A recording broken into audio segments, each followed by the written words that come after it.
জাতীয় সঙ্গীত যেটা আছে আমাদের, এটা আমাদের স্বাধীন বাংলাদেশের অস্তিত্বের পরিপন্থী, আমরা পরিষ্কার করে বলেছি। এটা দুই বাংলা এক করার জন্য এই এই এই জাতীয় সঙ্গীত এইটা রবীন্দ্রনাথ রচনা করেছিল বঙ্গভঙ্গ রদ আন্দোলনের সময়।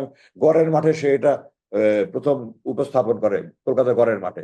তো যেই সঙ্গীত দুই বাংলা এক করার জন্য সঙ্গীত, এটা কি করে স্বাধীন বাংলাদেশের জাতীয় সঙ্গীত হতে পারে? এটা 1971 সালে ভারত আমাদের উপর চাপিয়ে দিয়েছিল এবং আমাদের অস্থায়ী সরকার প্রগতির হুকুমে এটা মেনে নিয়েছিল।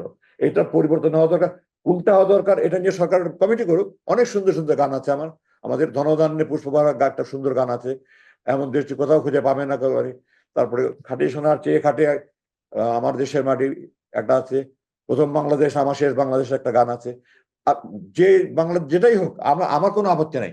আমার আপত্তি হলো বাংলাদেশকে তুলে ধরার জন্য এই জাতীয় সঙ্গীত বাংলাদেশের অস্তিত্বের পরিপন্থী, এটা বাদ দিয়ে সরকার একটা কমিটি, দেশপ্রেমিক সাংবিধানিক যে কমিটি ভাবে সরকার ভালো মনে করে তাদেরকে যে কমিটি করে জাতীয় সঙ্গীত নতুন করে তৈরি করা উচিত।